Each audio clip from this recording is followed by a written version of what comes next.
And we are live. Welcome to the Political Orphans, the bold new voice of independent media where left meets right. Powered by you, our listeners. My name is Nico Lagan, and I am a conservative. To my left, Rob Ambrose, a liberal. Our goal is simple. We want to create a space where people who disagree can have a civil conversation and find solutions to the problems that we face together. Here are the top stories of the day. The government orders Air Canada employees back to work. Union says no. Trump tells Zelensky to give up Crimea and not to join NATO ahead of the White House talks. Pierre Poilievre's by-election is tonight. Trump halts Gaza visitor visas. Poilievre slams Chinese tariffs and addresses arsonists. And finally, Justin Trudeau is once again showing us how much of a hypocrite he actually is. Get your comments ready because the show starts now. What's going on, man? What's happening, brother? How's the weekend? No sleep? No sleep. Yeah, you got to say goodbye to sleep for, I don't know, the first 2 years of the baby's life. Yeah, well, that's the reality, right? No Yeah. sleep, no sleep, no sleep. But, you know, man, I am very happy that my Instagram live is finally working. After being banned for a year. A year ago, they banned me from doing lives, and I was doing lives 5 days a week. No, every time, fucking bunch of pussies. But here we are, back again. It's a shame I can't sing his song because I really don't like that guy. Yeah, exactly. Back in the days where he was still okay. But for the people on Instagram, what's going on? Nice to see you. If you do want to join the conversation, because as you can see at the bottom, you're going to see a bunch of comments. And that's the reason we do it live. We go 2 hours a day because we want to hear from you. So if you do want to join the conversation, join the YouTube channel at the Poli Orphans. But I will be monitoring the chat on the Instagram. So let us know what you think. If they respond there on Instagram, it doesn't show up here automatically the way it does. No. I have to monitor it, but I have them there. So I will be checking. But if you guys want to be part of the discourse, because I'm telling you, we get hundreds and hundreds and hundreds of text comments every day, and we want you guys to interact, but we want to show your comments too. So Instagram, join the conversation on YouTube at the Poli Orphans. If not, it's all good. I'm monitoring the chat. If you're on X, make sure to like, make sure to share this stream. This is how you can help us out. If you are on YouTube, guess what? Like, comment, and subscribe. And if you believe in independent media, support us. $2.99 a month. It's cheaper than a nasty cup of Taj Mahal coffee. So Taj Mahal Horton. You'll get it one of these days. Nope, never. It's funny because you had posted a clip from our Friday show on your Instagram. The one where it started with me saying, like, I don't know, maybe I'm naive, but I did that on purpose. It was good. Hard for me to believe that our leaders are trying to sink our economy. And all the comments were like, that Rob guy needs to pull his head out of his ass. Bro, so if you guys are on Instagram and you want to tell me to pull my head out, that's the douche. You got to go to YouTube to do it. Go to YouTube, and then you can tell me to pull my head out of my ass all day. But that's definitely the douche that you guys saw. Yeah. That's Rob right there. Yeah. But the video's doing super well. It was a good video, though. Yeah, it is doing good. As soon as I heard that, I'm like, uh-oh, you're screwed, because I'm going to bring that shit up. Oh, yeah. It was a pile on me. Like, Jesus, boys. Fucking relax. PB, well, no, but my audience is definitely more on the conservative side of things, right? Surprise, right? It's all good. It's a cost of doing business when you're a media person. Yep. Yeah, especially when you're a lefty talking to conservatives. Yeah. Oops. Yeah. Hopefully, though, you guys do stick around. You'll see I'm not completely retarded. Just a little bit retarded. So PB and Alberta, Pam, what's going on? Wise guy, what's crack-a-lacking? Yeah, how's it going? Derek, Seidler, what's going on? PP for the win. PP. Oh yeah. Oh, tonight he's gonna win. He's gonna win for sure. Yeah. I don't see that being. I don't think it's possible for him not to win. Clown World, Sylvie, Bonardi, what's going on? And Melissa, yes, I got the I got IG the alert. IG alert. Ow. So I guess you follow me on Instagram. Yep. So that being said, shall we get into it? Yeah, let's dive right into it. Let's tackle our first subject. That's like the fastest time we've ever gone. Wow. Yeah. Well, we're trying and we're already going. We're trying Wow. to cut down on the rabbit holes. 5 minutes. Yeah, Jesus. Wow. Should we talk about nonsense for 10 minutes just to just for familiarity's sake?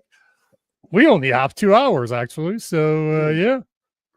Let's get into it. So obviously, the main topic of the day is Air Canada. I don't think we can go. Actually, before we do, there's the habit hole. A few minutes of nonsense. I was going to ask you, what's going on tonight with the thing? Are you and Jason doing? Oh shit! Hold on. Yeah, good point. Yeah, Thank so you, sir. Yes. So tonight we should go live and have Jason on, but I got a feeling he asked. That's first, what it is. Right? Oh, no, it's gonna that's be what us? It is. Okay, it's us. So I might take over your X account by mistake and stream there too. But yeah, Jason is going to be joining. Is going to be joining the Political Orphans to cover the by-election tonight. So yeah, we're starting that at 10. Cool. What time is Eastern? 10 p.m. Eastern, 8 p.m. Mountain time, because the polls are done at 8:30 over there, so we're going to start covering it beforehand. But we might have David Krayden join us too. We're not sure yet, but we might. Yeah. Yep. Indeed. So we're just going to cover it, see what happens. Remember when we covered the election? We went till like 1 or 2 a.m. That was fun though. That was fun. I like that. Yeah, but I think it's going to be the same. It's going to be the same. It's going to go till 1 or 2 o'clock in the morning. Yeah. What time so Sylvie's asking me what time do I go to bed? Normally 8:30, 9, 8:39, because I'm up at like 3 o'clock in the morning normally. But since I'm a new father, we don't sleep at all. So even when you sleep, you're not really sleeping. Never really sleep. So yeah, 10 Eastern. It's gonna be a long night. It's gonna be a long night. Bring your popcorn. Bring your popcorn, bring your alcohol, bring your joints, bring your cigars, whatever it is. At the end of the day, we're just gonna shoot the shit while covering the results, right? At the end of the day, it's like a watch party that you do with that you're gonna join with myself, Jason Levine. Hopefully, David Krayden is gonna join us. So we'll see. I texted him. I had completely forgot to text him. So hopefully he's still able to join us tonight, but we'll see.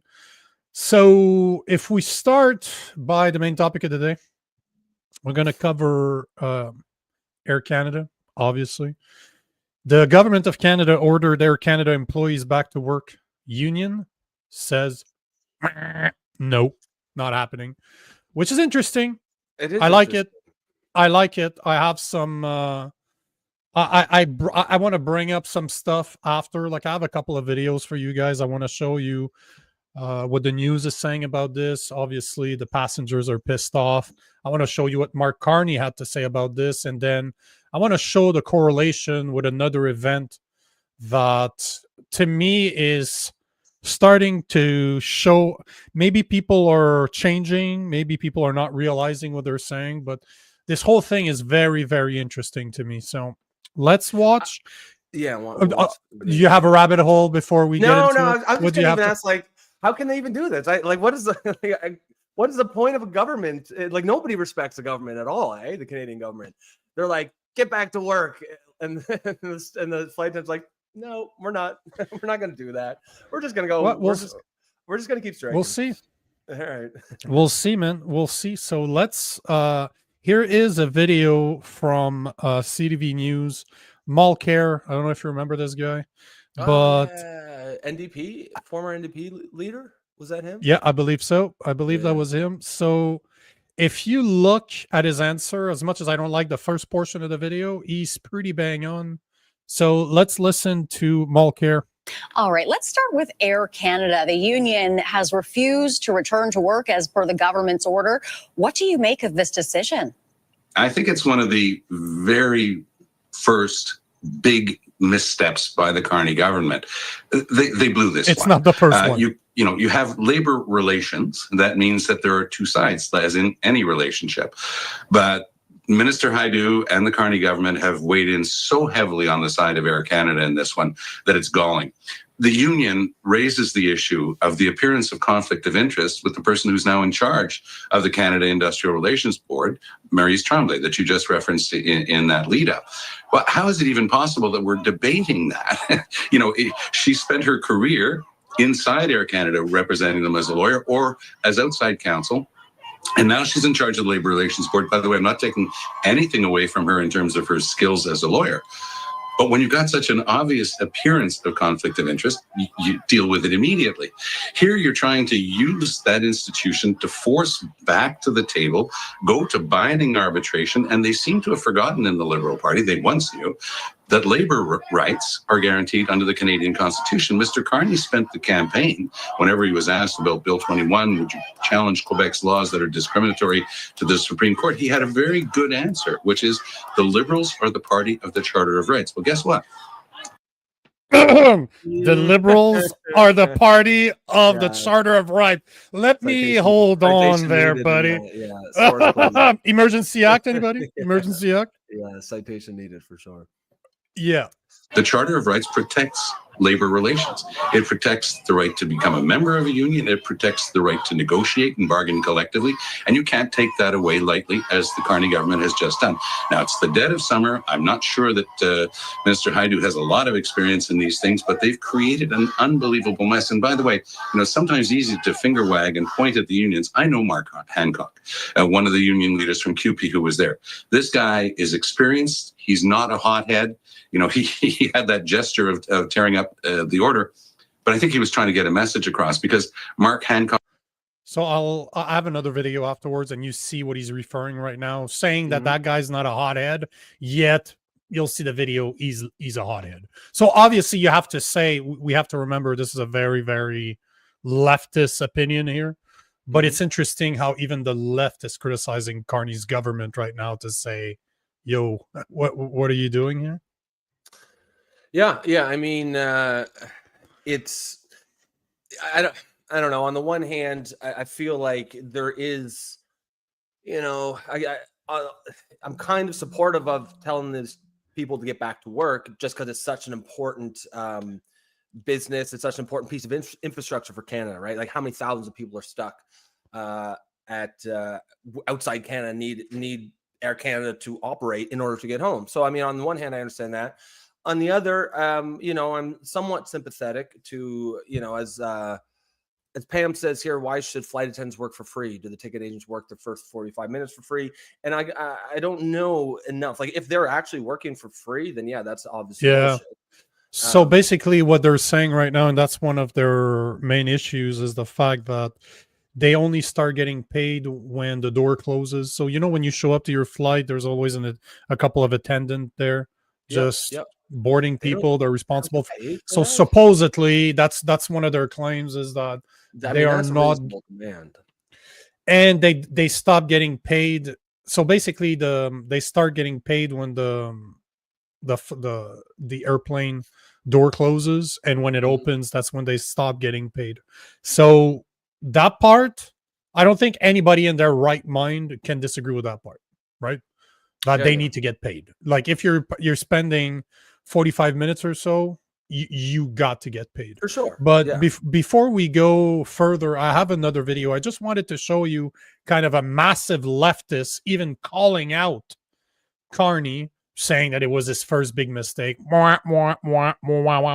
been doing mistakes ever since he started. Like Trump negotiation, like not a mistake. Mexico negotiation, not a mistake. EV mandates, not a mistake. Sending $1.1 billion to China to build ships that we could have built here, that's not a mistake. Like I can go on and on mistakes that Carney's made. But here's another video by CBC News, which I found interesting because they go a bit more in detail as to what the flight attendant want. And obviously, they're going to show that some of the passengers are not very happy because they actually speak the numbers. It's something like 100,000 Canadians are stranded right now. Marianne is beginning our coverage today. So as we begin, lots of things unsettled, unclear. Where do things stand as of 6 Eastern? As of right now, Air Canada has said that they are resuming operations as of this evening. The initial plan was for that to happen yesterday, but then that was pushed to today, later today, that is, because those striking Air Canada flight attendants defied that back-to-work order and stayed on the picket line. So a glimmer of hope possibly for anyone who has a flight scheduled for today or in the coming days, but specifically when this evening. An exact time has not been given by Air Canada. Meanwhile, striking workers on the picket lines, including outside of Canada's busiest airport, Toronto's Pearson Airport, made it very clear how they felt about that back-to-work order. The national president of CUPE actually ripping up that back-to-work order on the picket lines yesterday. This is the moment that really symbolized how those were feeling yesterday in defying that order. We know that more than 10,000 flight attendants have been on the picket line since Saturday morning.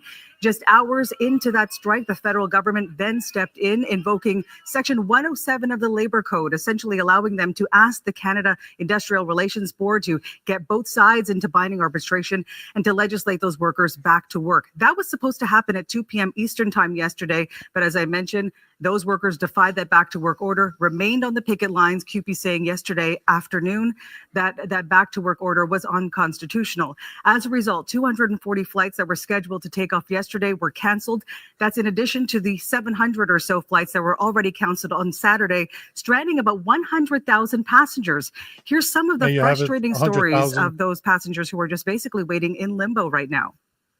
My partner has surgery on Tuesday, and it's a surgery he's been waiting for a while, so it's going to be really hard to rebook it if we have to. We haven't slept, we've been calling, we're tired, and we lost out on some of our hotels as well because we're getting there late, so it's been very frustrating. He works tomorrow.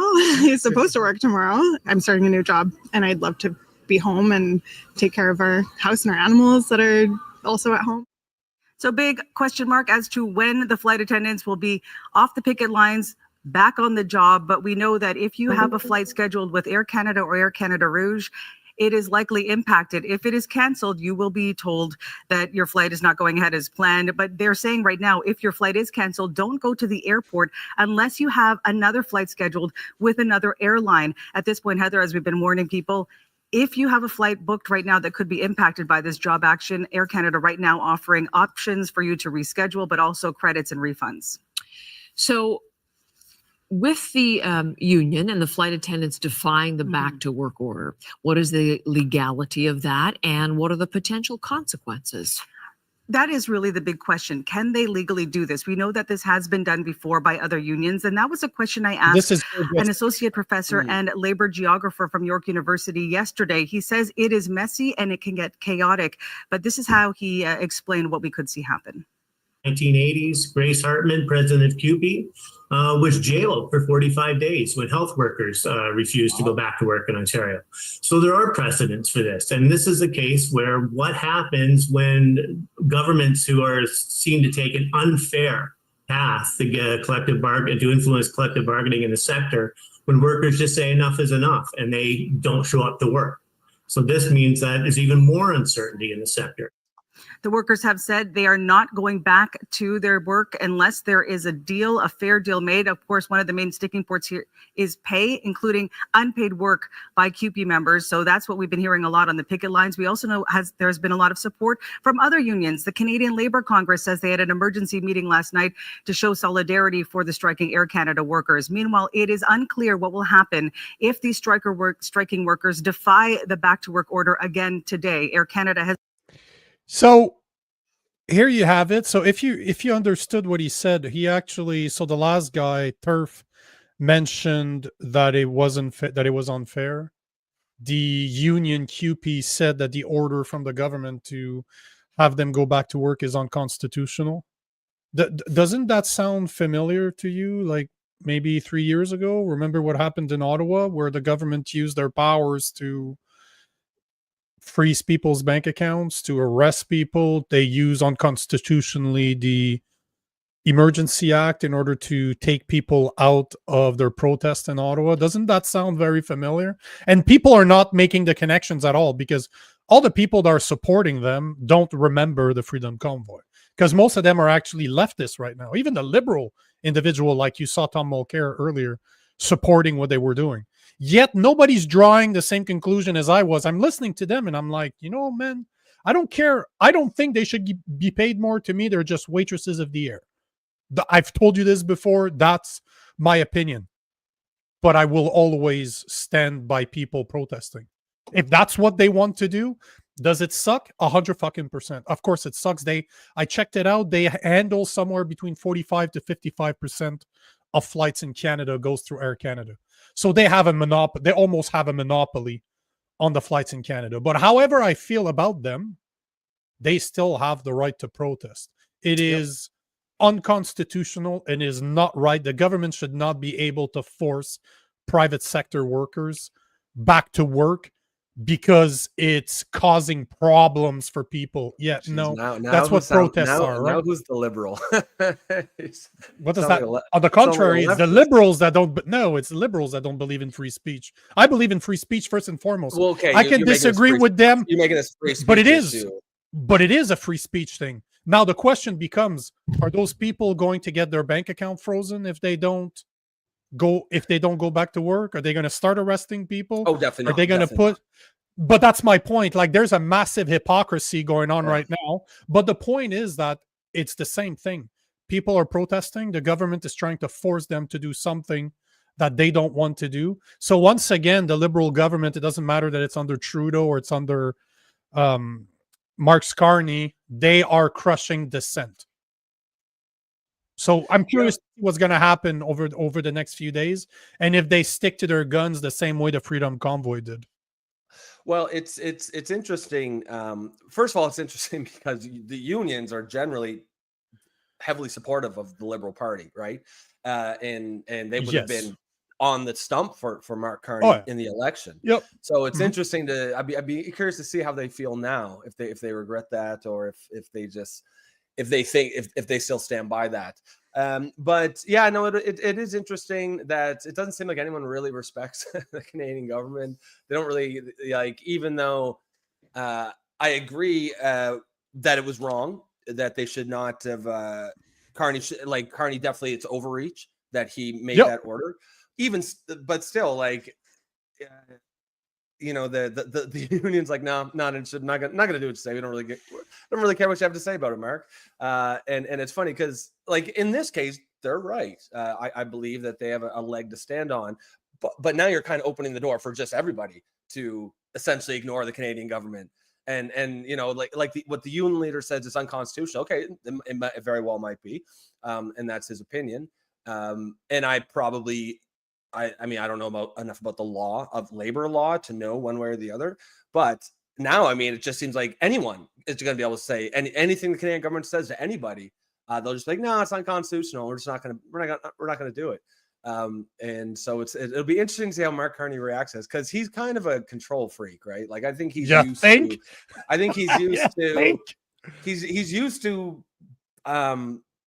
working in jobs where he says what goes. He's a dictator in his little fiefdom there, and nobody ever says no, and certainly not like this. So it'll be interesting to see how he responds. I wonder if he's sitting in his office being like, what did I get myself into, kind of thing.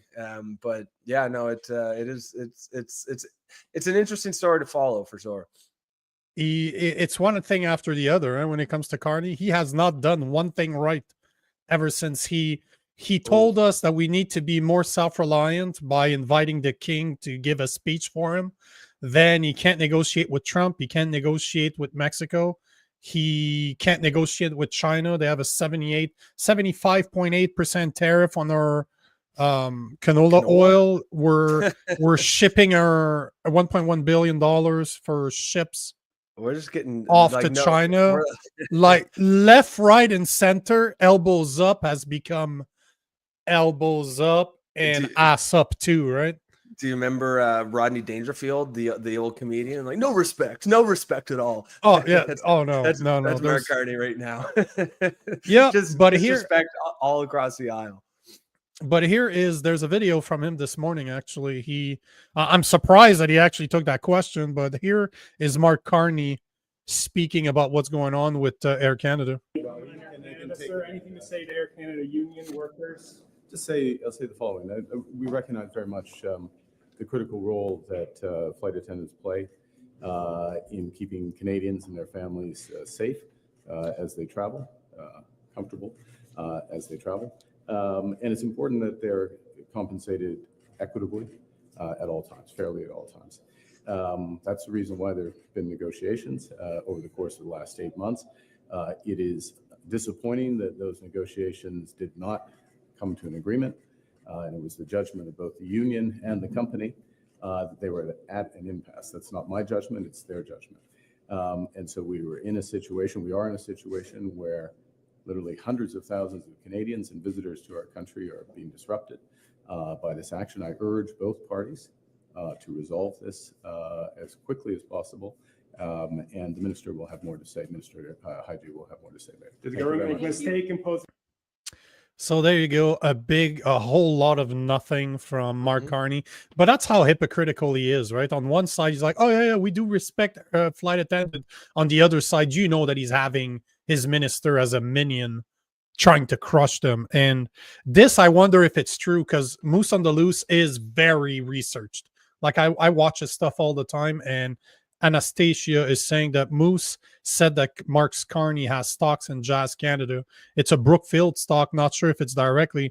Is that why they want them back to work? That is the type of stuff that I do not know. I need to research it. Would I be surprised? Yeah, no, that would not surprise me whatsoever, because we all know that there was 103 conflict of interest as part of his investment portfolio. So could there just be one? Because it's possible that Brookfield, as she says, or as Moose says, owns shares of Jazz Canada, which Jazz Canada is a sub of Air Canada. So is it possible? 100%. Would it surprise anybody? Nope. I don't think it would surprise anyone. No, but I mean, that's why the conflict of interest laws and rules are so important. Yeah, why they need 100% to be respected. Yeah, you're absolutely right. Take a couple. Yeah, because I'm pretty much done on this side. All I wanted to show is, my speech is always going to be the same. At the end of the day, I don't think that flight attendant do a job that's that impressive. To me, they've always been waitresses of the air. But at the same time, no matter how I feel about what they do, it's not right that they're not getting paid. And those numbers that you're seeing in the chat, like 35 hours a month, so that's pretty much what I've seen. And also, in one of the videos I was watching this morning, they were saying it's about $11,000 a year. So if it is $11,000 a year, because remember, their price range is their salary range is like 30 to 70 plus. So you're still talking at the low end, that's a third of your fucking salary. And at the higher end, it's still a seventh of your salary. This is nothing to spit at, right? Plus, I don't even care if it's $1,000. If they're working, they should be getting paid. No questions about it. Yep. Do I agree with the protest? Do I agree with the lockdown? Do I agree with whatever you want to call this, the strike? No, I don't, because I think it's crap that they're doing that to Canadians. But at the same time, they have the right to do it. I don't think the government should be involved in this whatsoever. And it will be proven to be unconstitutional if they do get involved in this. But at the same time, man, people have the right to protest, no matter if I agree with them or not. Yeah, I mean, that's there's certainly, that's where the common ground is, for sure. That's a solid, I think, left-right position there. Joe Stradamus says Reagan dealt with unions decisively, and the working people laid down and took it. In this instance, Canadian workers are tougher than ours. Yeah, I mean, it's, at the end of the day, you can't be forced to work for free, no matter what. I agree with you. I don't think the government really has a say in getting involved between the collective bargaining between two parties. Unions have a right to collectively bargain. That's enshrined in Canadian law, certainly, and I believe probably the Constitution on some level. I mean, Carney seems to really have a big misstep on this, and it's blown up in his face, because now he looks weak and incompetent and impotent. He looks powerless because he basically threw down the gauntlet, get back to work, and they just like, nah, we're not. We're gonna stay out here. So yeah, it's not a good look for Mark. And you know what's interesting is that I was watching this conservative MP. I can't remember what his name is, but he was basically calling out Carney. But he was saying that the conservative government will stand by their workers. How insane is that? That we're in a time and place now where the liberals are crushing dissent, going against unions, telling them to go back to work, and the conservatives are the one backing them.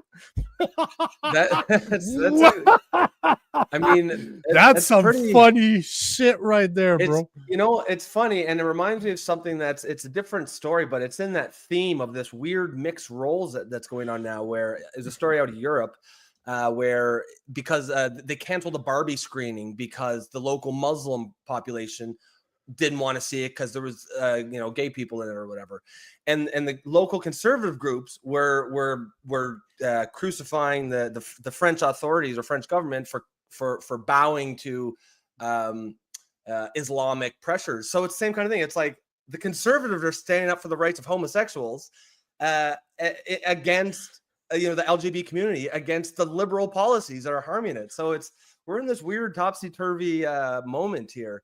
And that's why, I think we say a lot on this show, like a lot of time the labels of liberal conservative, they don't always fit perfectly. We still use them, but political orphan, I think, is the one label that everyone here agrees sticks the most for sure. Yep, but it's an interesting dynamic for sure. Prairie says farmers getting slammed. That's a reference to the canola. Yeah, we'll talk about tariffs. That soon. Yep. Yeah, because the farmers are getting slammed. They're getting crushed from every which way. It just seems like pressure's coming from all sides right now. You've got to come out from the States. You've got to come from China. You've got to, not so much Europe, but that's about it. Even internally, you've got pressure on Carney. He's got to be feeling the heat right now. And yeah, with Mulcair, with Tom Mulcair there saying it's his first big mistake. I don't know, Tom. There's been a lot of mistakes. Yeah, I don't know. And that's not his biggest one. The one with the U.S. is a lot bigger. Yeah, I think. Yeah, I agree. But if you're maybe he meant just like on a Canadian level, like internally, not internationally, because internationally I can give you a list of at least 5 to 10 right off the top of my head. I already did a couple of times today, but yeah, there's no way that was his first one. But the fact that a leftist like Mulcair is actually approaching that, Mark Carney's messed up. He's an old timer. He's been around for a while. You can tell he's been around for a while because he's a white man. He looks like 200. A white man in charge of the NDP. That's a long time ago. You're not going to see that anytime soon. Damn! Wow! Yeah. That's how long ago. That's how long he's been in the game. As a white man, he was head of the NDP. Justice Warrior says Carney is there for his own personal gain and business, nothing else. Of course. Continues to protect investment and all elites in EV. They don't give a shit about us. They want to control us, like that false religion of peace to put an end to the government. Yeah, fair comments. I agree with pretty much everything there.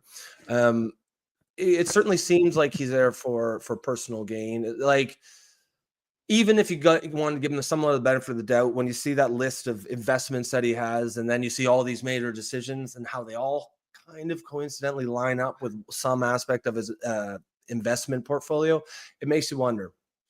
Certainly makes it doesn't make me wonder at all. You don't wonder at all. I know. I'm not wondering at all. I know. I know. I'm being diplomatic. I like the one. I like this one from Wise Guys saying, unlike Canada Post, Air Canada posted huge profits last year and is expected to do even better this year. They can afford to pay the attendants more, and they know it. Well, certainly at least pay them what they work, right? Like you can't. All I know is that I travel through the U.S. when I'm in the U.S. I travel through Canada when I'm in Canada, and sometimes I'm in Canada and I have to travel to the U.S. and we are getting screwed on airfare. Insane how much we pay. Insane. I'm looking to go to Alberta next month, and about a month from now for the We Unify. I think the tickets are like $500-600 round trip. A third of the costs is taxes and fees.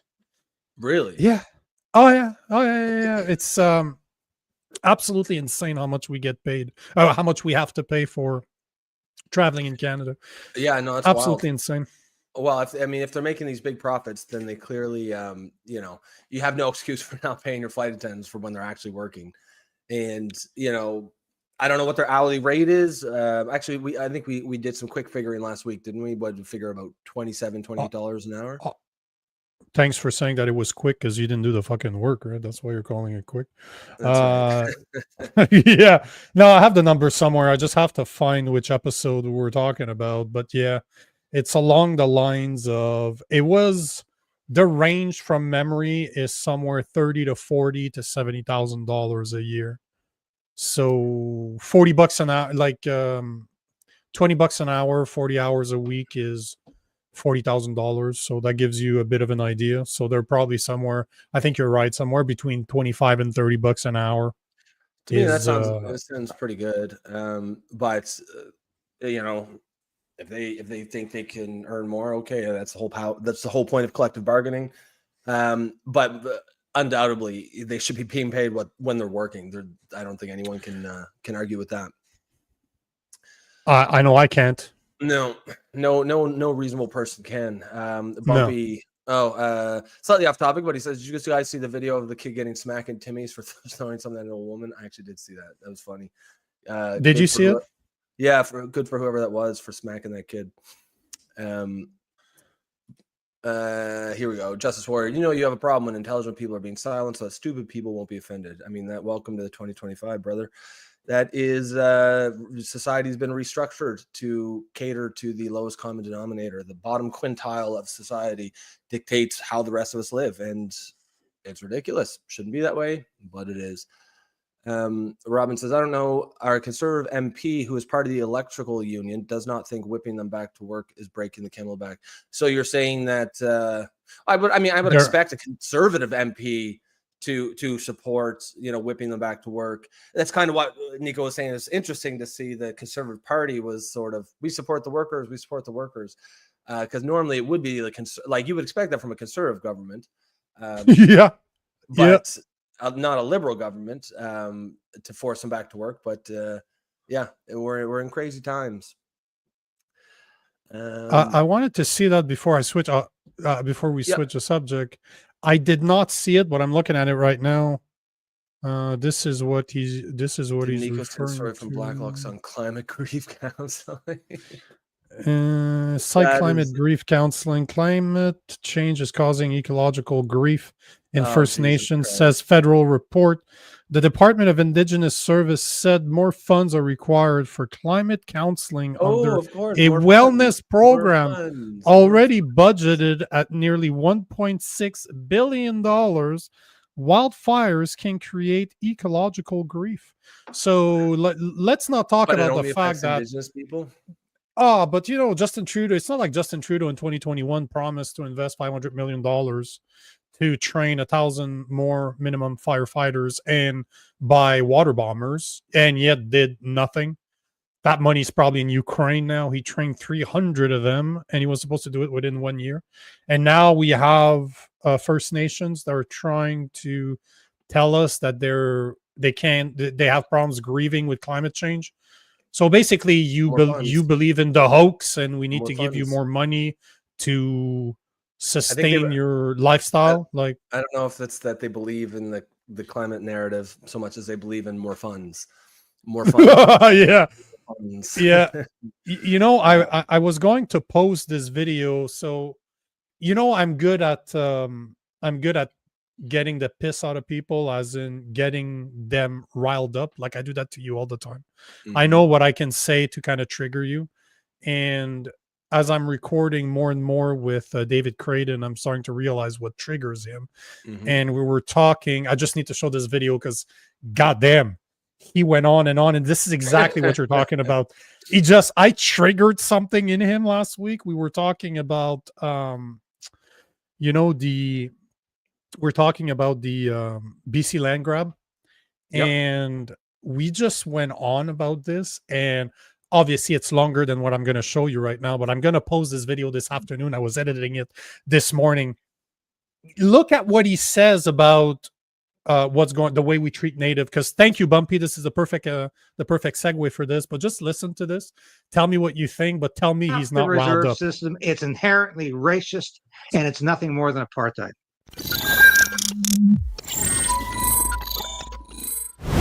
Let's get on with building a country equal under the law, where every individual is equal under the law. We don't have fiefdoms. We don't have collective rights, where this gang has rights that this other gang doesn't have.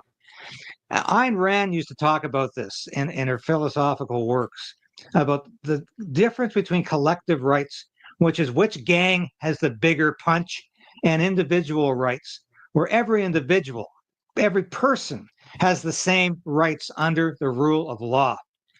And that's what is wrong with this whole land claims process, where natives have race-based special status. We're all in this together, whether you're native or non-native, whether you're black or whether you're white, whether you're French or whether you're English speaking. We are all equal under the law, and let's get on with it.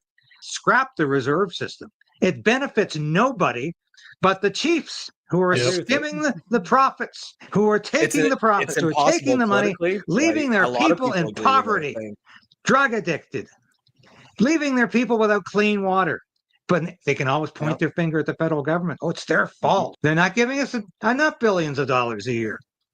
Yes, and they'll take the money, and they'll keep taking the money. And natives don't need more government largesse. These people can work and function in this country just like everybody else. Indigenous people have the same skills, the same intelligence, the same work drive, the same drive to succeed as any Canadian has. And I've always said, get rid of this reserve system, because it's nothing more than apartheid. It is nothing more than a racist system of separating the natives from the rest of the country, and it's been going on far too long. Scrap the reserve system. It's inherently racist, and it's nothing more than apartheid. Why are we afraid to admit the reserve system has never worked for Indigenous people? Why are people suffering from malnourishment, from lack of clean drinking water? Why is unemployment 60%? Why is there nothing but impoverishment and hopelessness on these reserves? Well, obviously it's not working. It never has worked. It's time to get past the 19th century and into the 21st century. And as long as we keep looking at Indigenous people as wards of the state, as people who require government assistance at every turn, they will never be allowed to succeed and to realize their full potential. He's right. It's I had nothing to say. I'm just like it's an uncomfortable truth, and it's this is why independent media like this show and that show is so important, because you're going to hear the uncomfortable truth sometimes, and everybody knows it, but we can't say it, and that's the problem. We have to be able to talk honestly about problems, or we can never ever get to the right policies, and that goes for immigration. It goes for this thing too. Now, politically, what he's like describing the reserve system is politically impossible at this moment. Maybe it won't, but like everything he's saying is there's nothing he's saying that's wrong. Nope. They'll call him racist, but he's the one who's saying they are the same as us. We're not better than them. We're not smarter than them. They don't need all of this free stuff. All it does is create dependence. It creates dependence on the government. It creates it disincentivizes them to people. I'm not talking about natives specifically. Any group, if you give a bunch of white people just free shit all the time, it's going to disincentivize them from going out and living up to the potential as well. So I mean, and the whole reserve system is definitely broke. Because the government, if they ever try to say, okay, we see you don't have clean water and you haven't for a long time. Why don't we give you this money, but it can only be spent on fixing clean water? The chiefs will freak out. They'll say, oh, that's racist and it's colonialism, blah, blah, blah. So what the system does is they just give the chiefs X amount of dollars and hope that the chiefs will invest properly in their community. And I'm sure there are good chiefs out there that actually do what they're supposed to do. But the system relies on the good faith and good nature and generosity and character of the chiefs. And as we all know about power, very oftentimes the people who get it are not the ones with high character or high morals or generosity. And there's too many stories of, once the chief gets in power, he basically gets ensconced in power because they get this large lump sum of money. You've got stories of chiefs out in Saskatchewan. There's a famous story a couple of years back. It was like a band of 100 or less, and the chief's getting $2 or $3 million a year and just banking it, just keeping it. The reserve is in poverty. There's no clean water, and the chief is living like a millionaire because he is. And that's a broken system. I don't care what you say. You can disagree with some of the things David Krayden said there, although I don't really disagree with anything. But you can't disagree. The system is broken, but we can't talk about it, because then we're racist. And then you've got this other nonsense, like I don't know if this is in the news today, because I think BC is lowering their flag to half mast for the graves, the mass graves that don't actually exist. Why are they validating this? They don't. I only found that out like a year or two ago. Like most people, I assumed that there actually were graves that they found, and was rightfully horrified. But no, they've never ever found one. No. They're finding anomalies in the ground, which could just be a weird section of rock, and then they're calling that mass graves, and that's wrong too. Couldn't agree with you more. It was we had Jim on the show, McMurtry to speak about it. You weren't there, but he was here to talk exactly about that, and he posted about that too over the weekend. And there's the part that really bothers me about this story more than anything else is all the churches that burned down.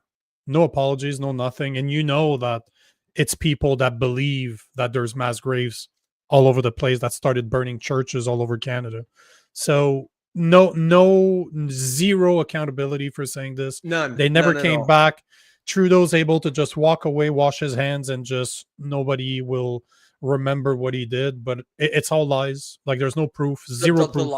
The lie gets splashed on front pages for months. And then the correction, if it gets printed at all, gets buried on page 14.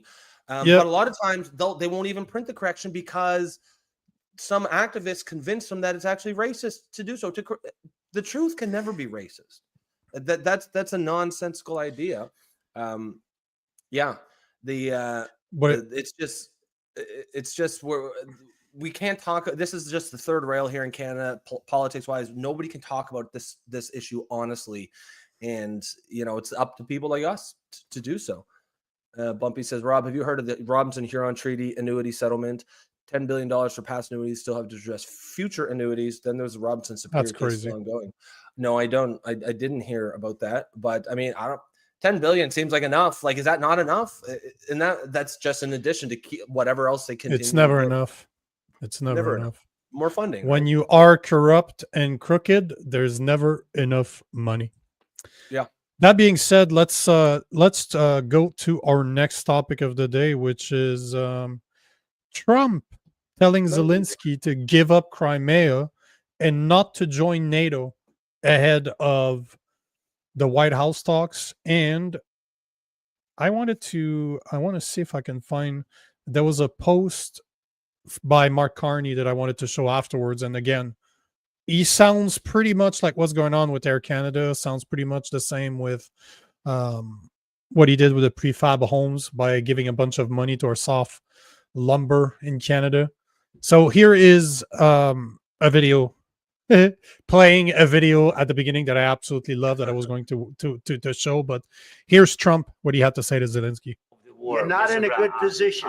You don't have the cards right now. Volodymyr Zelensky's last visit to the White Remember House that, right? came to an abrupt and dramatic end. Wow, this time, the Ukrainian president is bringing reinforcements. Europe has been at Ukraine's side, united, and we will support you for as long as it takes. The leaders of the EU, the UK, France and Italy among those set to join Mr. Zelensky in Washington, days after Donald Trump sat down with Vladimir Putin. If we are weak today with Russia, we are preparing the conflicts of tomorrow, and they will affect Ukrainians. And make no mistake, they can also affect us. They're not coming here tomorrow to keep Zelensky from being bullied. They're coming here tomorrow because we've been working with the Europeans. We talked to them last week. Thank you so much. The Russian president has reportedly demanded that Ukraine give up territory in the east of the country as part of any peace agreement.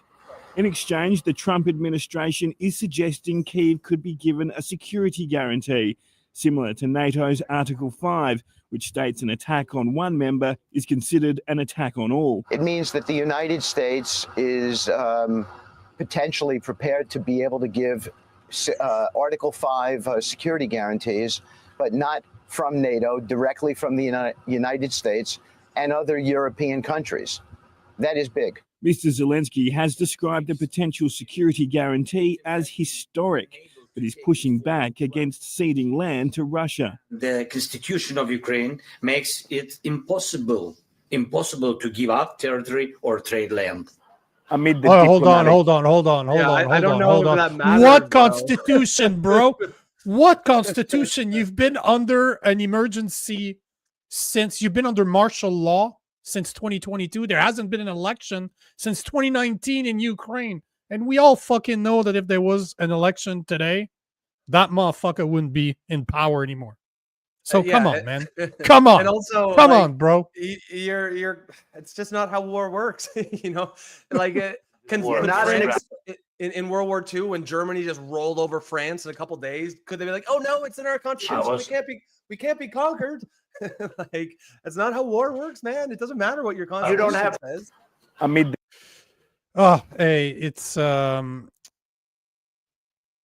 This whole mess is, to me, it's turning into a joke. It's just a joke. All the EU countries are coming to show support. You guys just signed a $750 billion energy deal with the US. How much do you actually care? You don't care. You literally just signed that deal a week or two ago. Don't give me this crap that you're showing up here to try to defend Zelensky. You know exactly what's going to happen. If Zelensky wants peace, he's going to have to give Crimea. And he's going to have to never join NATO. What else is he going to do? What leverage does he have outside of that mineral deal that he might be able to sign in the US, with the US, sorry, and they'll protect his ass. But turns out that that's what Trump seems to be. That's what he's telling Zelensky. So what can he really do? Well, I mean, Zelensky can't do anything. I don't know. It's, you know, what's Putin's demands? Crimea. I mean, look, Crimea is gone. Like, Crimea has been gone since 2014. So you know, if he's hoping to keep hang on to Crimea, I mean, just real talk, bro. It's not going to happen. You know, I think the best he can hope for is to try to negotiate the least amount of territory. At the end of the day, this is how history has gone. And I know we think we're in some new post-history age, but we are not. we are continuing to live in history. And this is how war goes. Might makes right. We might not like that, but that is unfortunately correct. If you win land on the battlefield, you will get to keep it. Unless, you know, some much bigger power from outside comes and forces you to give it back. But I don't think that's going to happen because Russia's got nukes, and there isn't anyone who's going to be willing to go to war over Ukraine. You know, I think, but it's kind of like we were talking about last week. One way or another, if the war is done, Zelensky's done. It might be, you know, best case scenario is he just is allowed to retire, maybe go in exile with his millions in some foreign country and live out his days a wealthy man. Worst case is obviously, you know, being jailed or tried. Gallo? Yeah. So I don't know the likelihood. I don't know enough about the political factions in Ukraine. Like, I don't know who would replace him. It depends if he's like a political enemy of Zelensky. But, you know, it's hard to see how he would continue to stay on as president. So with that in mind, he has a direct incentive to continue the war at all costs. And I think the West and Trump, regardless of if you support Russia, if you support Ukraine, if you want to end the war, I think you kind of can't really put too much stock into what Zelensky says, because Zelensky has some incentives to not end the war. You know, I think you're absolutely right about that. And this is where the question becomes, does he really want to end the war or not? Because at this point, you know, Trump told him that he would not lose Crimea, that he would not gain Crimea back since February. The message has not changed. Trump was saying that 6 months ago. Now, and that was in February. Now we're in August. He's still telling him the same thing. Bro, you're not getting Crimea back. No. Is it fair? Is it not fair? Probably not. Yeah. Bro, Like, you've been able to siphon something like $200 billion over the past 3 years. I would consider that a win, and get the fuck out of there as fast as possible before people catch you before leaving. Because at this point, can you really look at this and say, this is the best for Ukraine, what Zelensky is doing? Can you still argue that what Zelensky is doing is still the best for Ukraine? When, never forget, they haven't been in an election since 2019. They've been under a what's the term? They've been under martial law.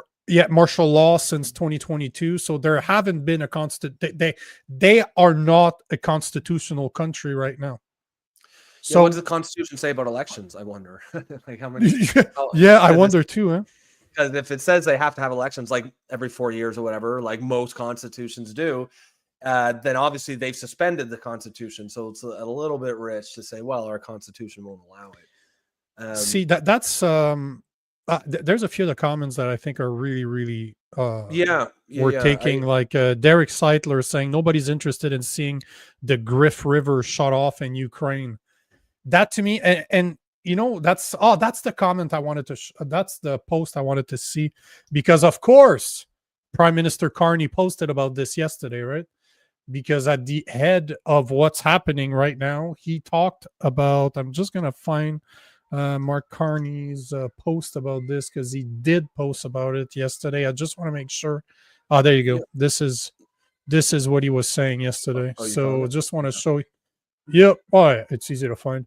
So it's basically what he's saying. Today I spoke with leaders of the Coalition of the Willing alongside President Zelensky. Those are the European countries that are part. Did you ever hear of that before? I never heard of that term before. Yeah, I've heard of that. That's why I laughed a little, because like we've heard that before. That's George, you know what it sounds like after 9/11.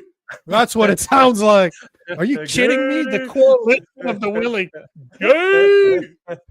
So it's saying Canada is. No, but listen to this. Bush coined it after 9/11. Canada coordinating closely with our partners to intensify our support for Ukraine and our shared commitments to its peace intensify and security. Our funding for Ukraine, because we know that most Canadians we don't have enough problems here, and we have too much money. We have to start giving it away, right? Like it's just too much. Another $4 billion. And never forget, guys, Brookfield is in business with Ukraine right now in a very expensive IT park, and it's been reported multiple times that they're currently in negotiation with a group called Future Ukraine that will be responsible for rebuilding Ukraine. So $4.3 billion sent there is not an accident. That is a slush fund that Mark Carney is establishing for Brookfield. Well, and full disclosure, there's no facts here. This is just my own personal thoughts. And if you want to, not what I said, because what I said are facts. Oh yeah, no, he did. But I'm saying, So we do know that Brookfield is in negotiations to have a contract to rebuild Ukraine. And if you want to go real dark with that, the more destruction of Ukraine there is, the more there will be to money rebuild. they make. The more money they make. So, I mean, you can connect some dots there. I'm not saying that is what's driving, because one way to continue the war, if you were so inclined, would be to keep funding Ukraine. That allows them to fight back, right? To fight back, yes. Yeah, just to put connect your own dots there. But yeah, it can get pretty dark if you want to go down that rabbit hole. Bumpy says the next Ukrainian leader will be a boxer. I assume you're talking about Klitschko, which I think not so. a bad idea. He might be impervious to corruption just because he's obviously wealthy, independently wealthy. That's not it. That doesn't make him corruption proof. Clearly, there are people who will always just want more no matter how much they have. But I don't know. You never know anyone, right? Any type of celebrity. But my gut tells me he might be a good choice. Yeah, but at the same time, I'm pretty sure that I saw Klitschko because I follow boxing. I was following boxing when Klitschko was actually world champ. That dude's a big boy. God damn. Oh, he's not the best of boxers, but he's so big. So big. So long.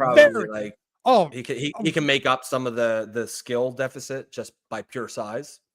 Yeah. Now I don't the really question. Oh yeah, he's just a big guy, and he has a brother, right? Yeah, they're two brothers. Yeah. But if I'm not mistaken, and guys, correct me if I'm wrong, because this has been a while, but I'm pretty sure that the Klitschko brothers did appear with Zelensky in military ads trying to recruit people in Ukraine when this whole thing started. I think at the very beginning, I think everyone kind of banded together, probably all Ukrainians. So I'm not sure if that necessarily means that they're allied with Zelensky. I think there was the initial during the initial parts of the invasion, I think all Ukrainians probably came together, like tends to happen during a crisis. And then, but yeah, I don't know enough about the Ukrainian politics, the factions that are fighting. But actually, man, I'm just researching it as we speak. It seems like they don't like each other anymore. Interesting. And that's from a while ago. Like, here's an article by The Independent.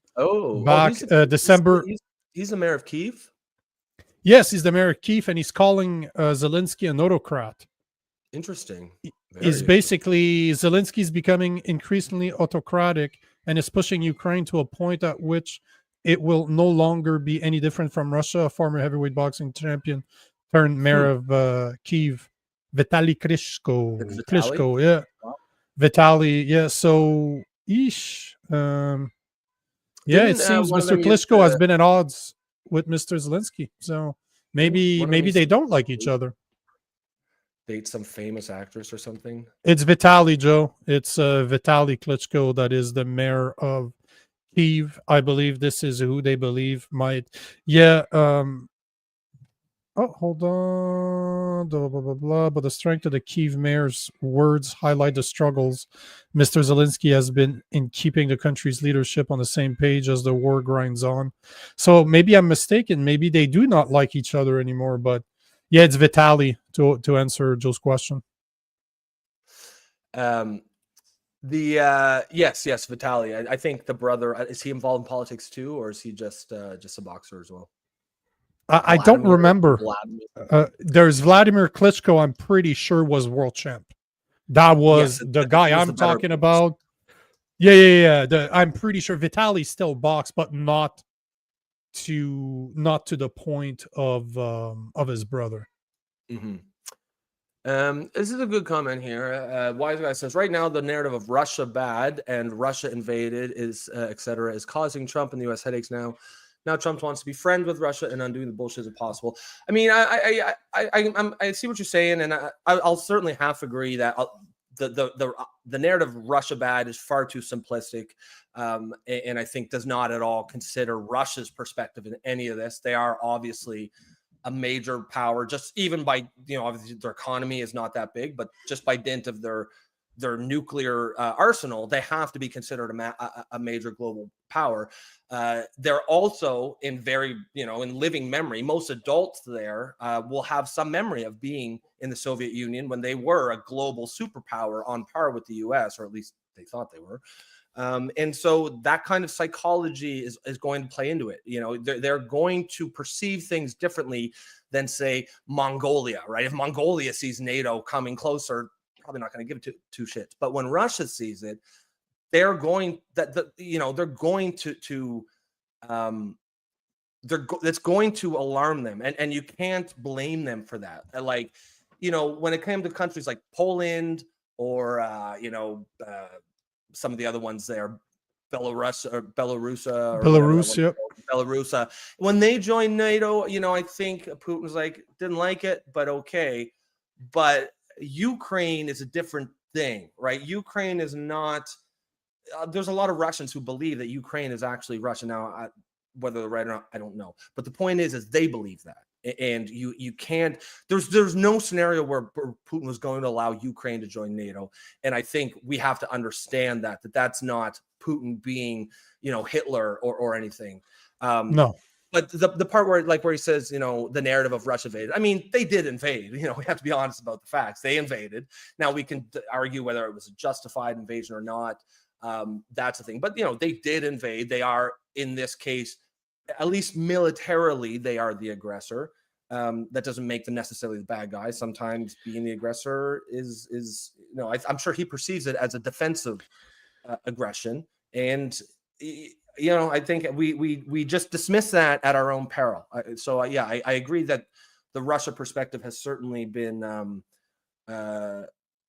just eliminated from any of the narrative in Western in Western reporting, and it's just far too simplistic to say Russia's bad. Russia's the bad guy here. And again, if you're actually trying, something we say about here all the time on the show is we just want to get it right. If you're actually trying to get it right, if you're trying to actually find a lasting peace, and remember, that's the key, lasting peace. And anyone can sign a peace deal that lasts 5 minutes or even 5 years. But in order to be a lasting peace, it has to consider the perspectives of both sides. Because if it's a fundamentally unfair peace, then eventually it won't be a lasting peace. And we saw that with the Treaty of Versailles. That was fundamentally unfair, or at least excessively penalized Germany. And that laid the seeds for World War II. So, that saying of those who don't know their history are doomed to repeat it, I think that applies here.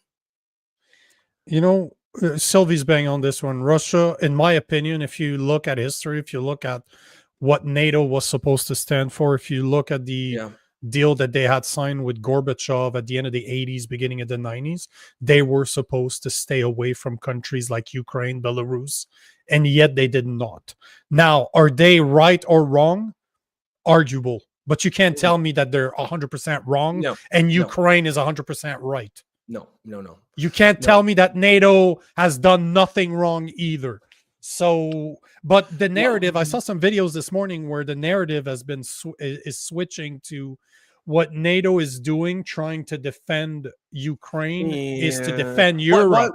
Why would NATO defend Ukraine? Yeah, Ukraine is not Europe. No. Come on, guys. No. They're saying that they're trying to do that in order to defend Europe. Like Russia, like Russia said somewhere that they're invading Europe. Like, no, that's not part of the conversation whatsoever.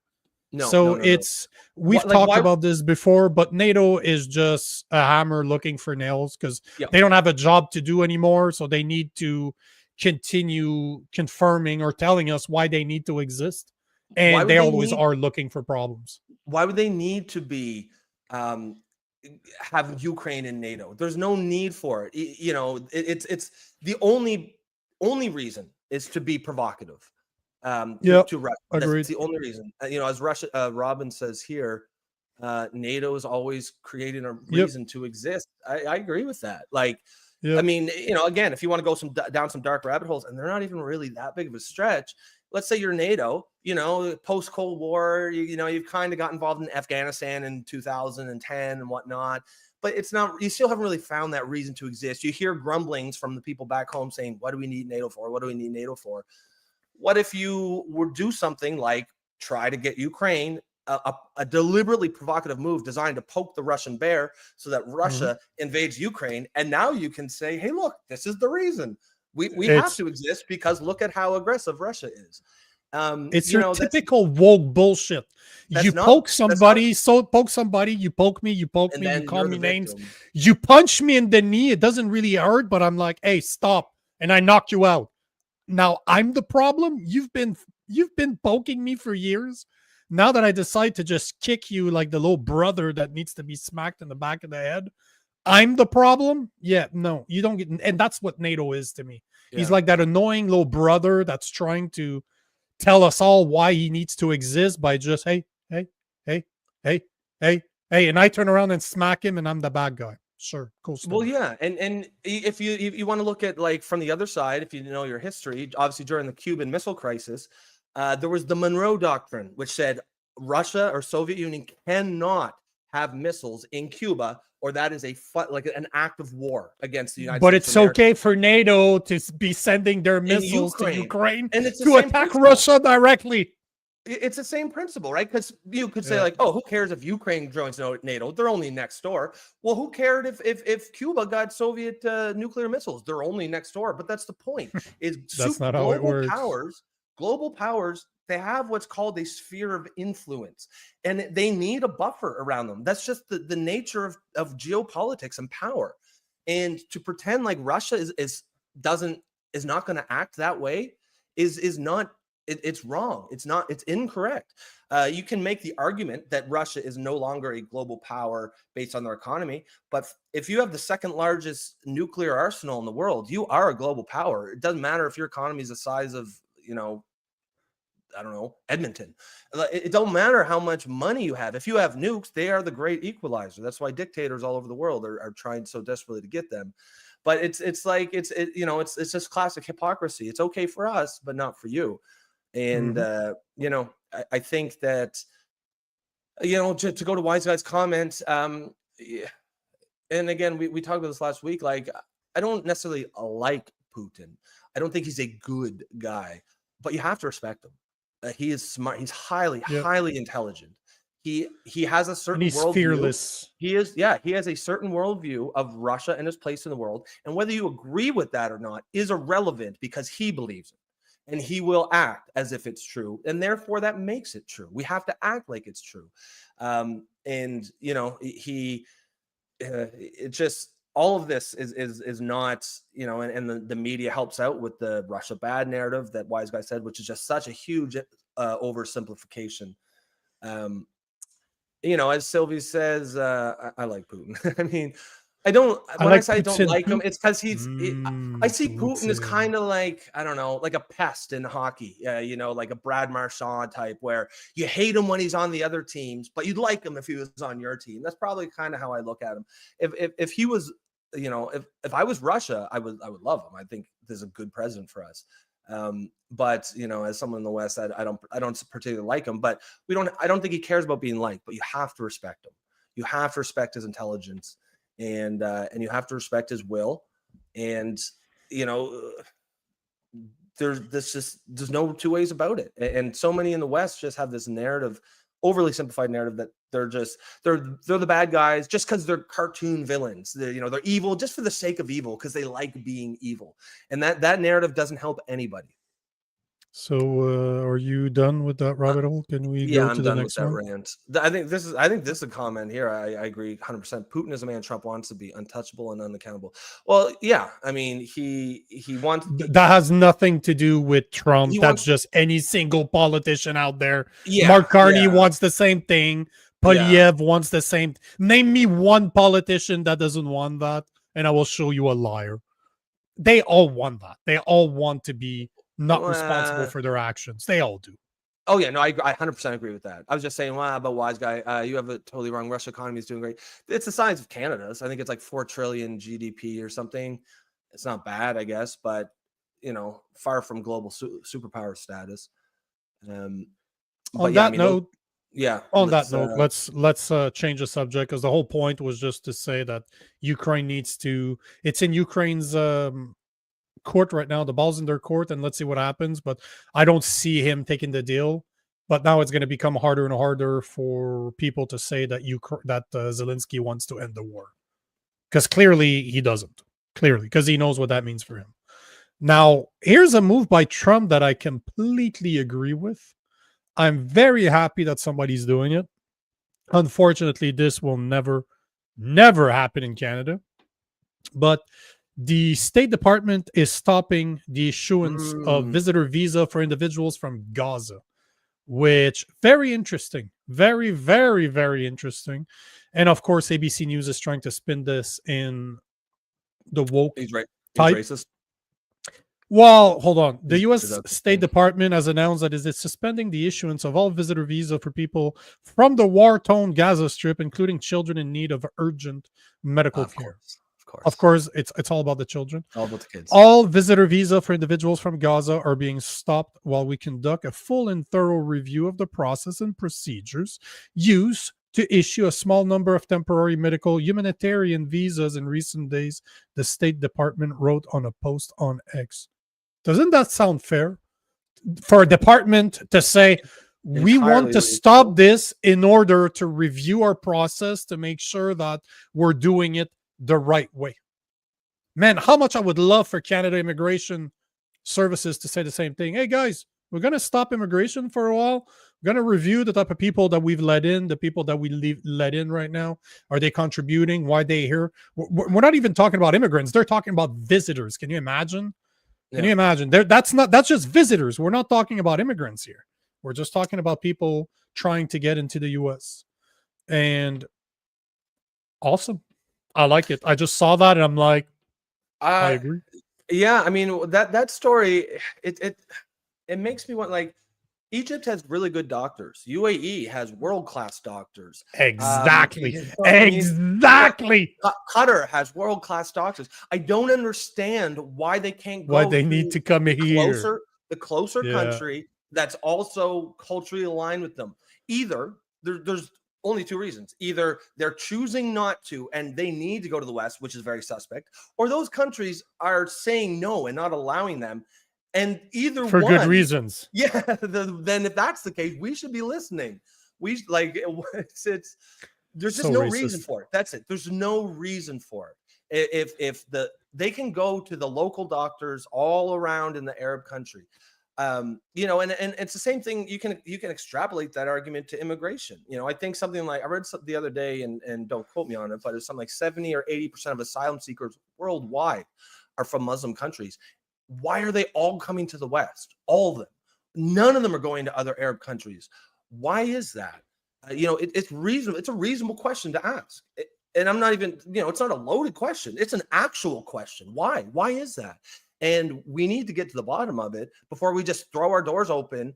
And obviously, the left, especially like the far left, obviously Gaza and Palestine is a pet project for them now. So they are going to be ideologically inclined to have this sense that all Palestinians are inherently good people, could never be wrong. Once removed from the oppression of the Israeli apartheid, they will become upstanding citizens. And I just think that's an insane risk to take. We don't need to, it might even be true, but we don't need to take the risk. So why are we doing it? It always comes down to the same thing. Why do they need to come all the way to the West when they're surrounded by Muslim countries? Exactly. And you're not going to tell me, you're not going to tell me that there's no good doctors in Egypt. There's no good doctor in UAE, in Dubai, probably way better than here. Yeah. So that's the thing, right? How do you explain the fact that they want to come here instead of over there, and why are people not taking them? Yeah, because that's the big. They have the same religion as you. Why do they not take you? Why would you not go to where you're culturally? If for some reason the U.S. would not want us there anymore, they're like, we're closing the borders to Canadian because of X and X reason. You need to start investigating as to why. Yeah, you need to ask yourself, why is a country blocking other people from a different country from coming in? But because it would be Canada or the US doing that to Canada, it'd be okay. But I can't point out that Egypt is doing that to Palestine, that all the other countries in the Middle East don't want to take them in the way that we're supposed, and it's on us to take them. So well, I mean, Robin here answers your question because the goal is to overtake the Christian world. You have the Western world. I agree. And as I say all the time, I was trying not to say it. But this is, of course, why they're doing it. Look, obviously, that's why they're doing it. But I was trying not to say it. Thank you, Robin. And as regular watch the show will know, I'm not inclined to conspiracy theories. But one conspiracy theory that I definitely could get behind is: have you noticed that there hasn't really been that many, almost any Islamic terrorist attacks in the West for what, 5, 6, 7 years ago. Remember, for a couple years after 9/11, it was everywhere. They were all like Madrid, London, obviously 9/11. It was everywhere, and then it just stopped. And it almost makes you wonder if, on some high up level, it was the thinking was, all right, let's just chill for a little bit, because they would understand if they kept doing these attacks, then obviously that would agitate the local population in the West. And we would not be opening our doors the way that we are now. It almost makes you wonder, maybe that's the plan, is chill out for a little bit until we get numbers of a certain amount, and then, go crazy, and then go nuts. That's my conspiracy theory. So basically, you're trying to say that it was all done on purpose, that they stopped, and instead of bombing, they will emigrate and replicate themselves and take over the peaceful way. But it's not like that's exactly what the Quran says. So stop with those conspiracy theories, bro. How many videos are out there of that was what the Quran says? but that's my point exactly, right? There's so many good videos online of Muslims talking about this and saying in the open, like in the UK, for example, you see it all the time.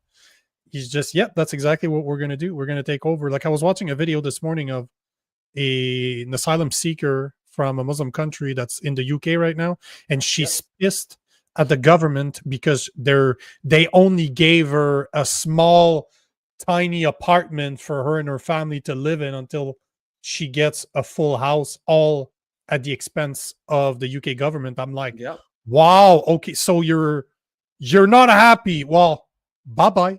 Yeah, here's the door. Are you serious? Here's the door.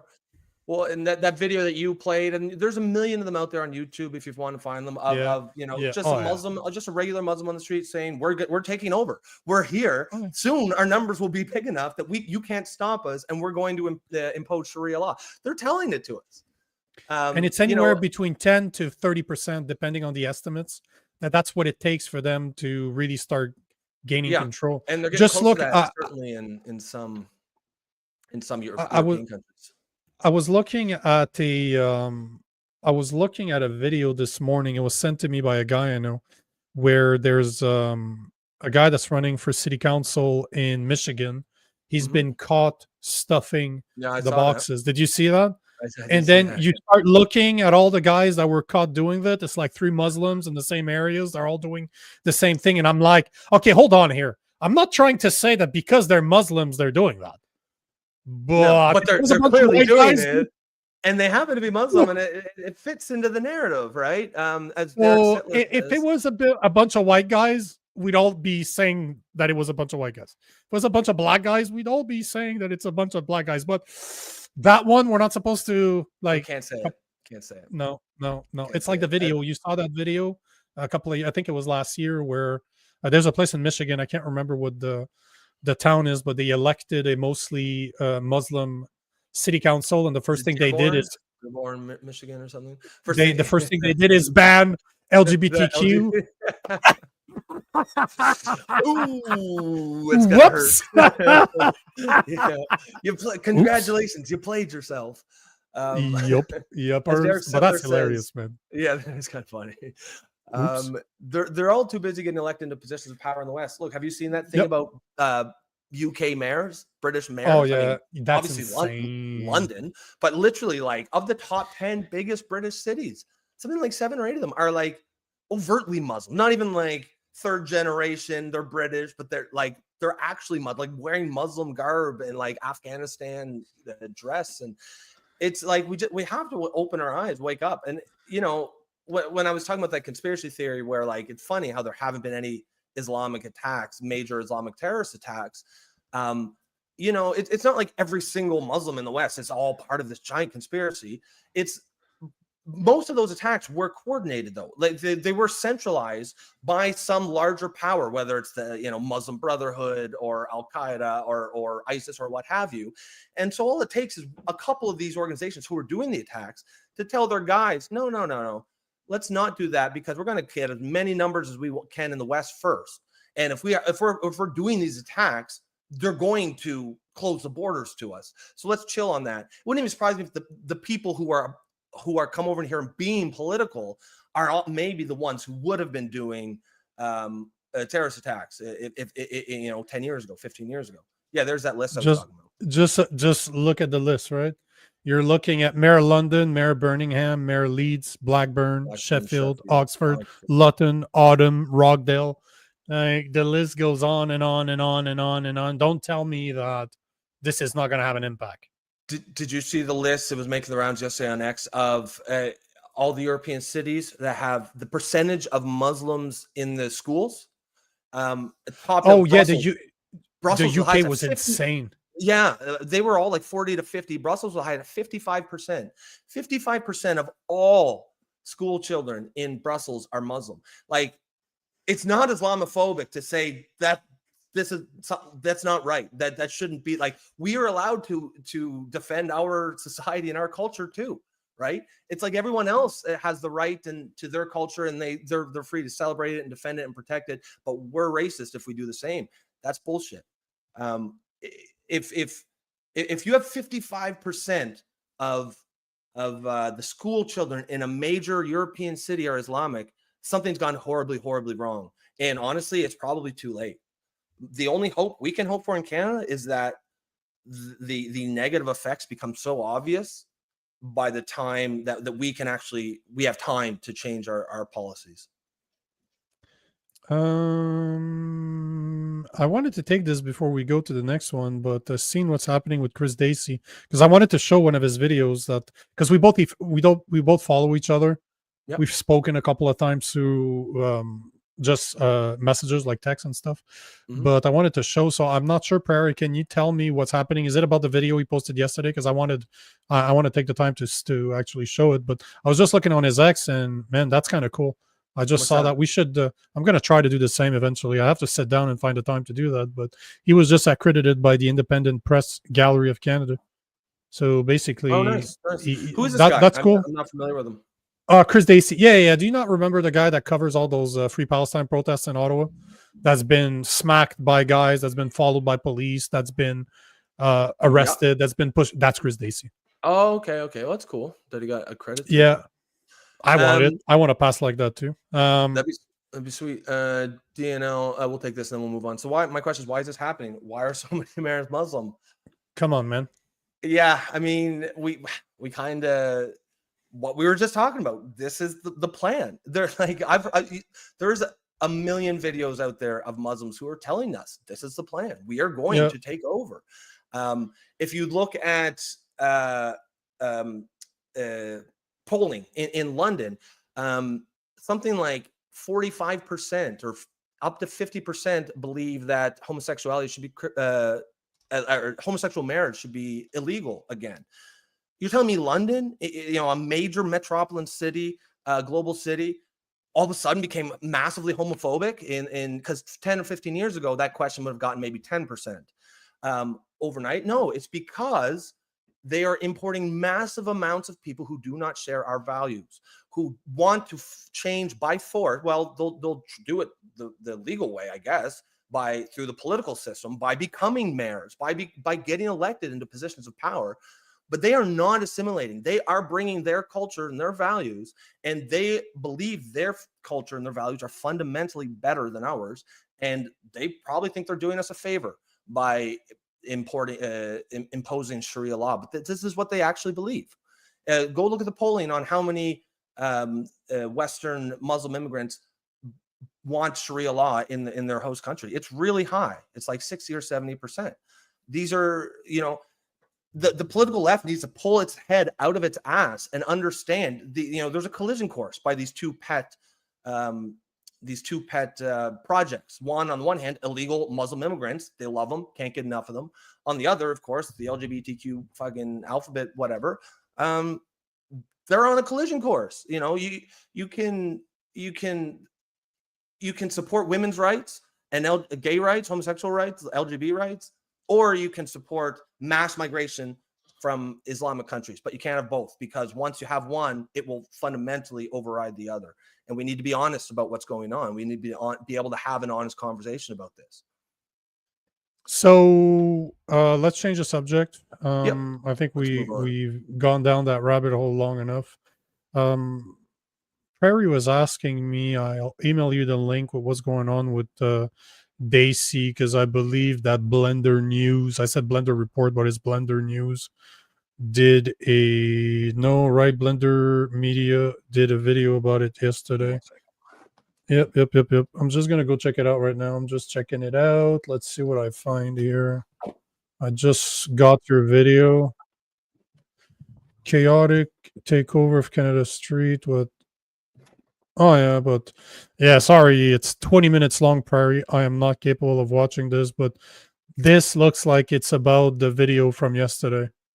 I wanted to show the video. You know what? Since we're on that subject, I just wanted to show a video and ask you guys what you think about this, because Chris does those videos all the time. Like, he's always in the street with his cell phone and he's filming those Free Palestine protests. And I'm not sure, he posted a video yesterday, and it seems like that's what they're referring in that 20-minute video. But here's the video that I have that I wanted to show here. Hold on, I'll be right back. Yeah, so we'll take a couple of questions here. So here's the video I wanted to show. Never mind. Right here. So that's the video I believe he's referring. I just scroll rapidly through the YouTube video, and it seems like that's what they're looking at. And I wanted to show you guys. So this was posted by Chris Dacey or Dacey Media yesterday, and you tell me if that looks right or wrong to you, because I'm curious to get your opinion. So check this out. 3 or 4 times by police. This officer's insinuating that I should just put up with it. They've been cautioned multiple times. I am now hundreds of feet ahead of the protest. Hundreds of feet away. Yeah, well, I mean, I came 200 feet away and he came to me. He needs to be split, not me. Yeah, I get it. Just go do your thing, man. I'm doing my thing. It's over there, but these guys are following me. I tried, and they followed me. So I was closer. I came 200 feet away. Multiple officers have talked to them. Okay, well, I'll just keep doing my thing. But yeah, I'm trying to, man. That's all I'm trying to do. I mean, I'm not okay here now. They came to me, right? I'm not. So I'll let it play in the background, and I'll give you a bit of context there. But it's basically he's being, can you see my mouse? Yeah, you can, right? Yep. This guy there is just following him around with his cell phone, recording what Chris Dacey is saying. Chris Dacey's been asked by the police, like you can see in the background there's the protest going on. He was right next to them because he normally follows them like right close and personal without being in their way. Like he's normally, yeah. But he's normally very good at just standing, like you see right now. You can tell he's on the sidewalk, right? Yep. But this guy won't stop following him. He's been told multiple times by different police officers to just stop following him. Although this is the part I'm not sure what to think about this, because technically Chris Dacey does that to people too. Like he follows people around and he films them. I understand that he's filming the whole thing, not just an individual and following them around. But if all he's doing is filming them, I don't have it. I think that's fine, because that's all, Chris Dacey should also defend that guy's right to film him, because that's basically what he does. He might not be following singular people around, but what I find interesting is now he's being recognized for who he is. So he's a victim of his own success, right? Mm-hmm. He can't go to those protests anymore and not be recognized. People know who he is now. They recognize him because we've all seen videos from him. So now, is that guy wrong? Like that, clearly that, because he looks at one point they talk to the police and he basically says, hey, why are you filming him? Oh, I'm independent media. So that clearly that I don't want to say that Muslim guy, but the brown guy that you're seeing there is clearly, that's where he says it. I'm pretty sure. Carl. Is he going to respect that midget cop? I'm an independent journalist. That's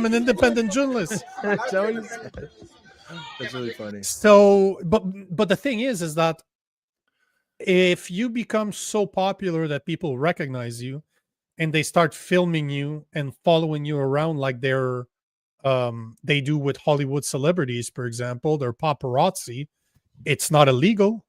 No. So I just found I would love to have Chris Dacey on the show to ask him this question.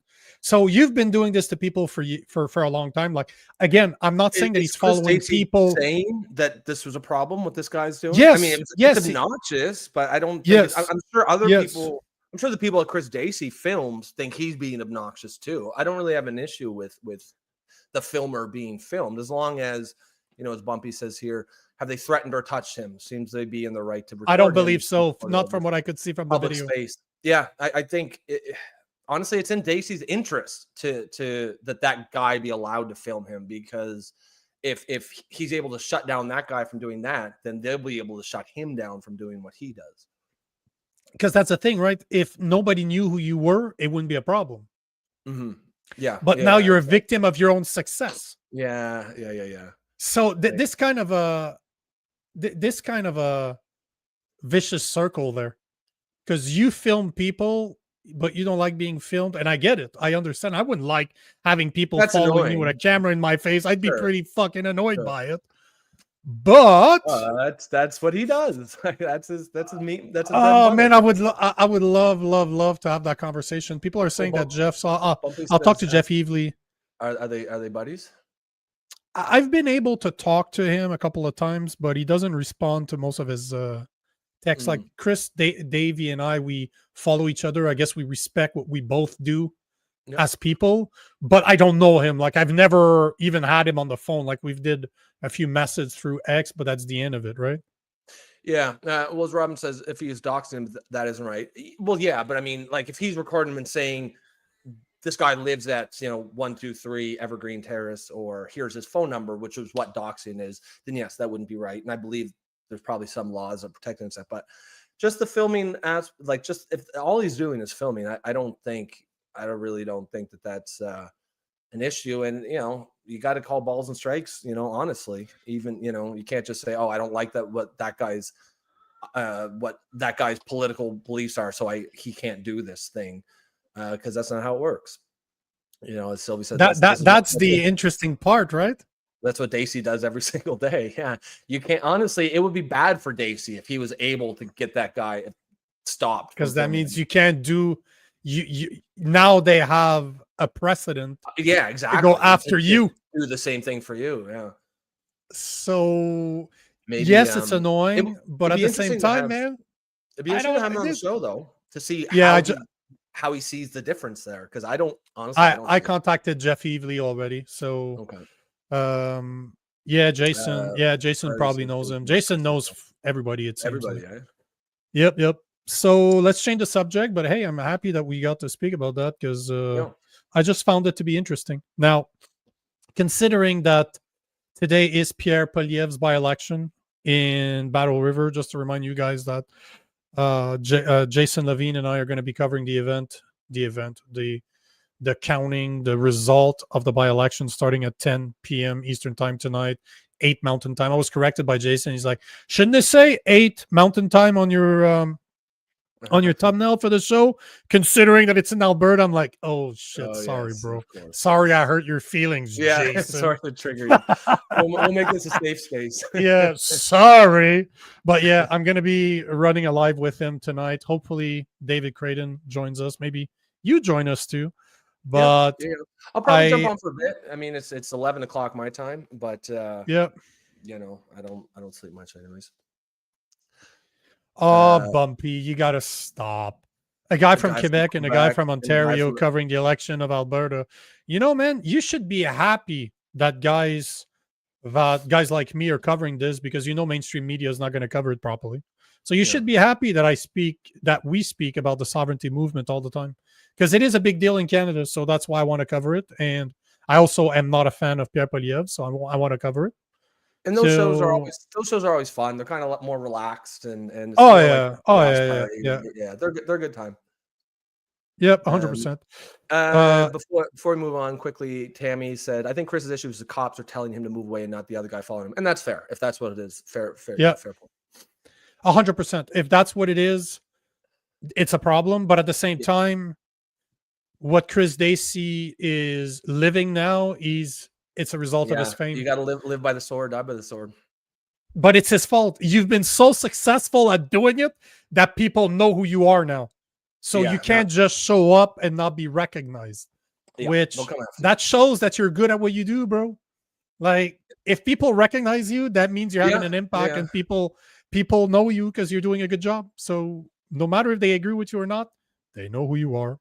So that's right.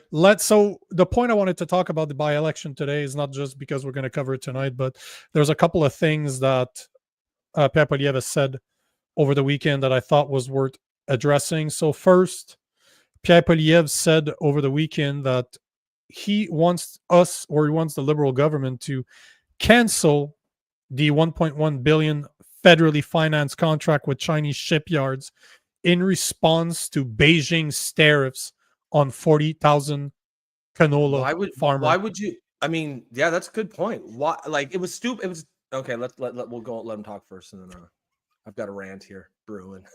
Pierre Poilievre says Ottawa should compensate farmers hit by canola tariffs. On Thursday, the Conservative Party leader held a media event at a farm outside Saskatoon. He says Ottawa should use the money it makes off of Chinese electric vehicle tariffs to compensate farmers facing tariffs. You know, there's a tariff dispute with the Chinese government. The money raised by the Canadian government in that dispute should go back to the people who are paying the bills. This week, China announced a 75.8% preliminary duty on Canadian canola seed that starts today. It claims Canada is dumping canola into China and hurting its domestic canola oil market.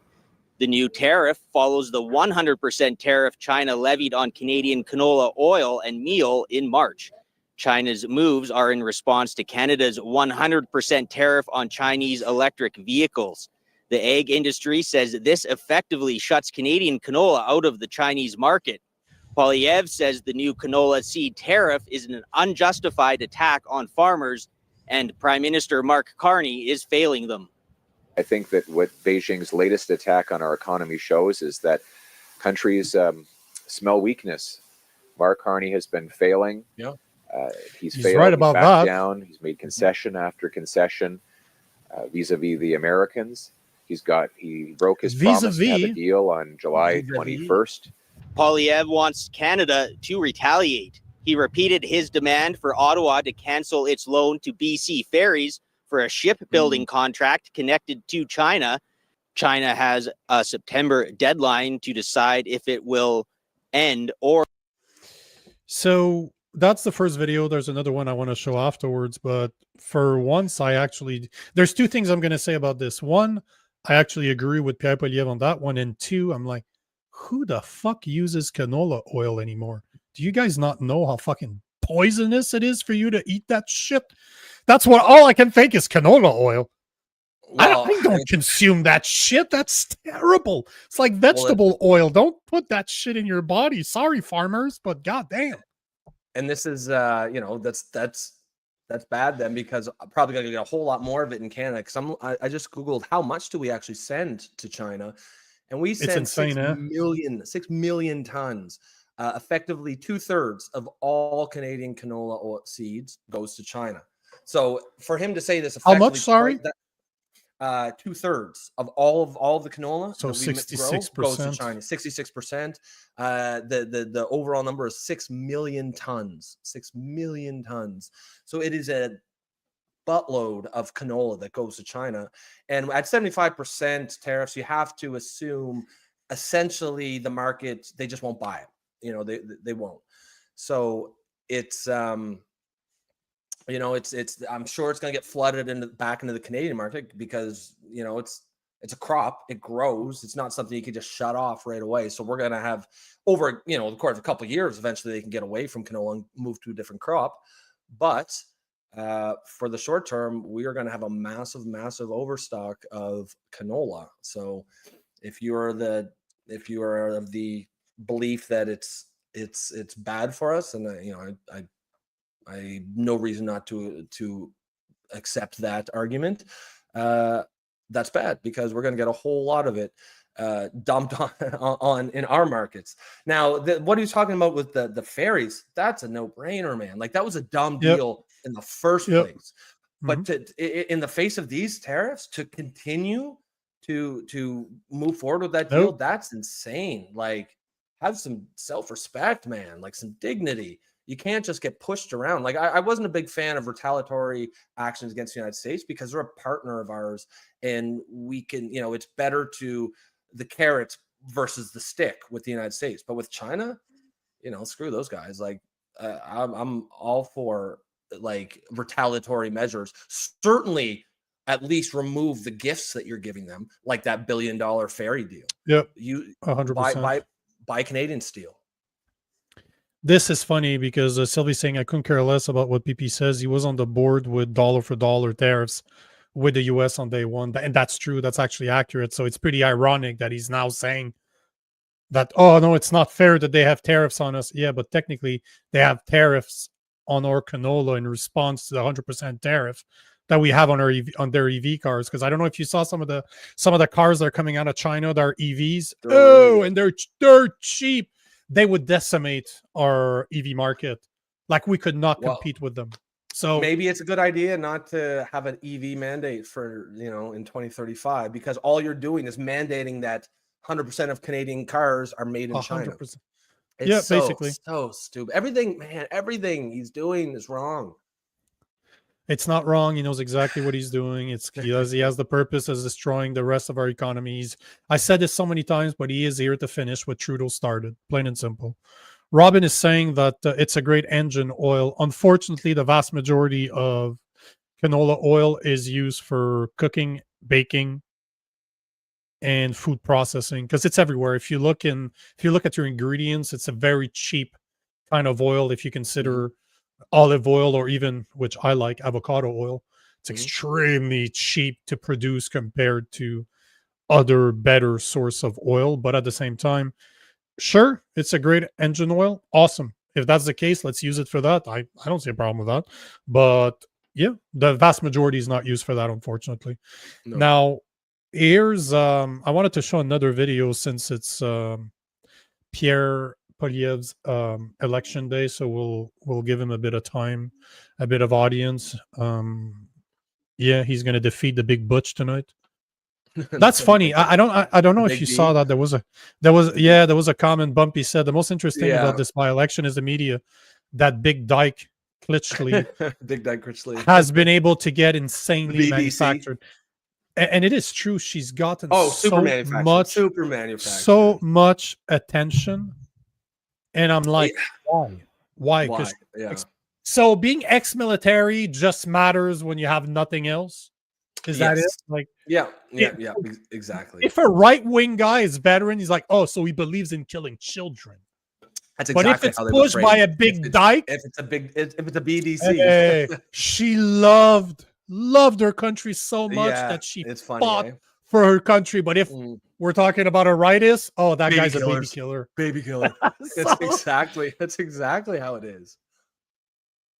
I get people to say that all the time, left wingers who are offended that I don't think that women can have penises, and they're like, because it says in my Twitter bio, it's like dad, Afghan vet, and blah blah blah, and they're like, oh, so you're a baby killer, baby.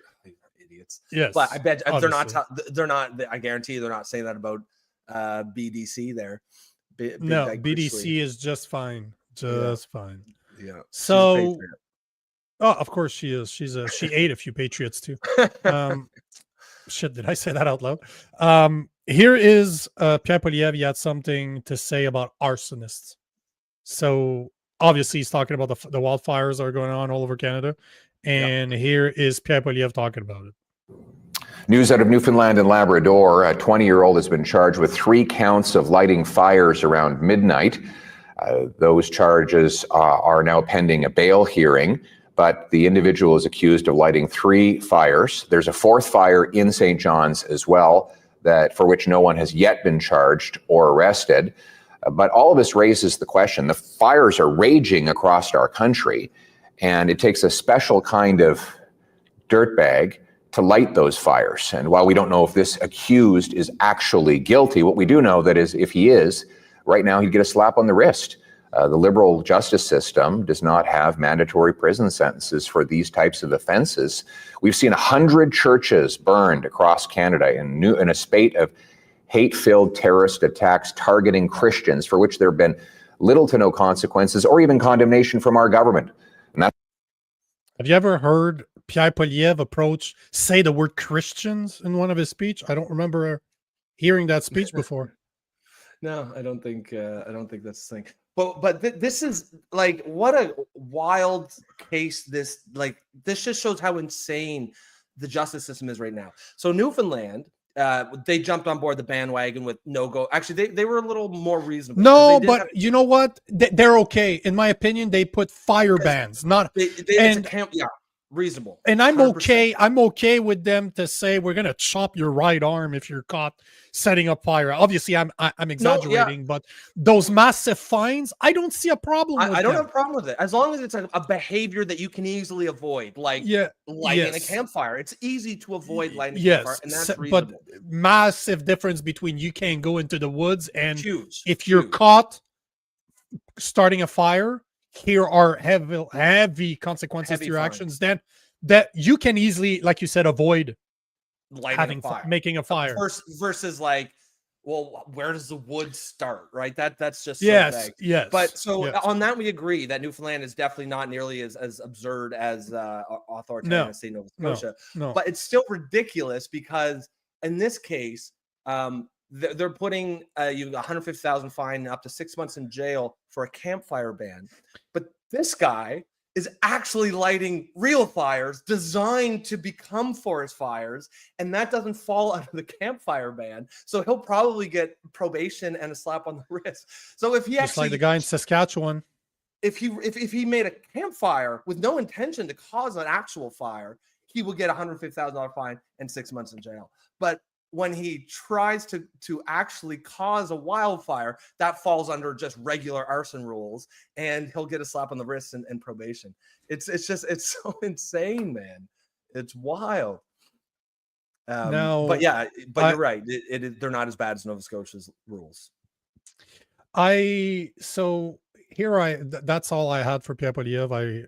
I don't want to make it all about him, but because I'll be talking about him long enough tonight. But I posted this morning or just before the show. I'm curious to see how it's gonna do, but I'm gonna try to end the show with something funny, make us all laugh, and nothing better than to laugh at Justin Trudeau. That should be a sport in Canada. It's more interesting to me than it is hockey. So yeah. So yesterday, I don't know if you saw that, but it went viral on the X. I saw that post originally on X. It's just that on Instagram, I was able to find kind of my point here. So Justin Trudeau posted this picture yesterday saying, third of the kid trips this summer, Italy with Ella Grace. Loved Ella Grace. What a terrible name. Italy with Ella Grace. Yes. No comment. She's too young for you, bro. Third of the kids' trip this summer, Italy with Ella Grace. Loved exploring Rome, Siena, Florence, and Lake Como with her. That was over the weekend. Then, 3 weeks ago, he posted a video. He posted this picture saying that he went to Switzerland with his son. And a month ago, he posted this picture saying that he was in Vancouver, Whistler, and Victoria with his younger son. I just want to point out that this is the same dude that has put a carbon tax in Canada in order to fight climate change. And now he's telling us, remember that, he's the one that came up with that carbon tax in order to fight climate change. And yet he's traveling the world with his kids while we have to pay for this shit. And yet, if you go on X, people are praising him. They're like, oh, beautiful that our ex-prime minister, what a great father. And I'm just sitting there. I'm like, hey, okay. Do you not remember that he put a carbon tax that's costing us thousands of dollars every year? And there he is with taxpayers' money traveling the world, because obviously we paid his salary. Obviously, he gotten rich by being prime minister. He's going to have the equivalent of a $9 million pension. So we're supposed to be okay with this, and the liberal voters, unfortunately, are supporting him still. I don't know what it's going to take for those people to understand how hypocritical that is. Do what we say, not what we do. Well, that's it for all of them, right? The rules just don't apply to them. No matter what they talk about it. The pushing insects thing, it ain't gonna be them eating insects, and it ain't gonna be them who, they're still gonna have their private jets flying into Davos for the WEF conferences and stuff. It's the peasants, it's the rest of us that have to obey these rules, and that we get taxed to death.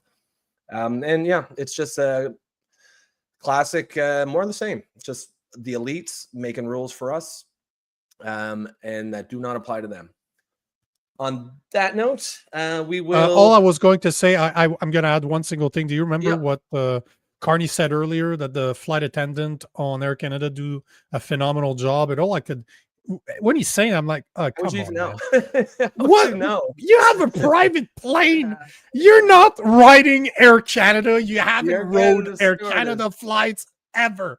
Do a great job. So I've been told. I mean, I've never. So has the peasant told me. Yeah, I've never flown with the peasants, but I've been told that they do a great job. That is funny. I bet she hasn't flown commercial in a very long time. Look at Sylvie. She's calling us out for 3 minutes. We need to be good and finish just before 2 so that we can tell people that we are a 2-hour show, because we do want to get investors. Just saying, Sylvie, we want to grow this. So. That's right. And we do have to be disciplined with our time. Guys, except when it comes to Rob's rabbit holes. Well, hey, exactly. Rules for me, but not for exactly. Guys, you could have been anywhere in the world today, but chose to be here with us, and we appreciate that.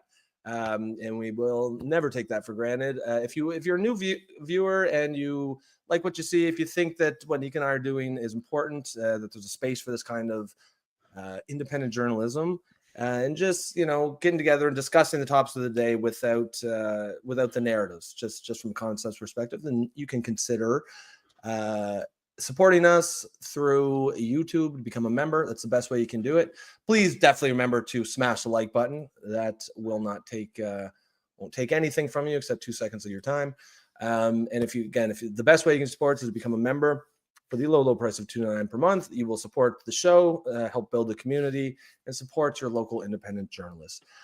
Other than that, guys, have a great rest of your day. If you want to tune in tonight, we're going to have Jason Levine to cover the Pierre Poilievre by-election. Usually those sort of extras, those extra shows are pretty low-key, pretty relaxed, just us kind of having a laugh, shooting the shit. If you're not doing anything, tune in. I think you'll enjoy it. And if not, then we will catch you tomorrow, same time, same place.